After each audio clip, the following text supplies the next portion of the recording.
एक घने और सुंदर जंगल में एक छोटा सा पंछी रहता था। उसका नाम था चीकू। वह दिखने में बहुत प्यारा था, लेकिन स्वभाव से बहुत डरपोक था। उसे ऊंचाइयों और उड़ने से बहुत डर लगता था। जबकि उसके बाकी साथी आसमान में कलाबाजी करते थे, चीकू बस जमीन के पास की झाड़ियों में ही रहता था। उसकी माँ रोज उसे प्यार से समझाती, बेटा उड़ना सीखो, यही तुम्हारी असली ताकत है। पंख फड़फड़ाओगे नहीं तो नीले आसमान की खूबसूरती कैसे देखोगे। लेकिन चीकू हर बार घबरा कर कह देता, माँ मैं गिर जाऊंगा, मुझे ऊंचाई से डर लगता है। मुश्किल घड़ी एक दोपहर, जब चीकू के सारे दोस्त ऊंचे पेड़ों की टहनियों पर खेल रहे थे, तभी अचानक मौसम बदल गया। तेज हवाएं चलने लगीं और आसमान में काले बादल छा गए। देखते ही देखते तूफान आ गया।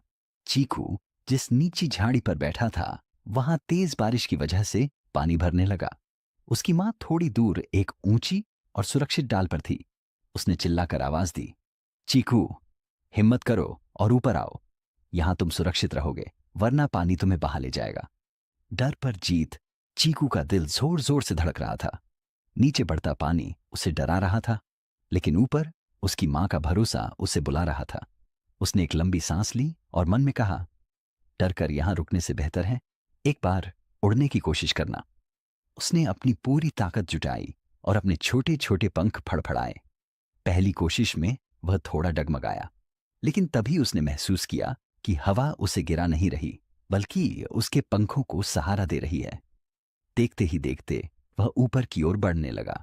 एक नई शुरुआत। कुछ ही पलों में चीकू सुरक्षित ऊंची डाल पर अपनी मां के पास पहुंच गया। वह थोड़ा हाँफ रहा था, लेकिन उसकी आंखों में एक नई चमक थी। मां ने मुस्कुराते हुए कहा, देखा बेटा, गिर जाने का डर सिर्फ तुम्हारे मन में था, तुम्हारे पंखों में तो उड़ने की ताकत पहले से थी। चीकू चहकते हुए बोला, मां उड़ना तो बहुत मजेदार है, अब मुझे डर नहीं लगता। उस दिन के बाद चीकू जंगल का सबसे डरपोक नहीं, बल्कि सबसे साहसी और तेज उड़ने वाला पंछी बन गया।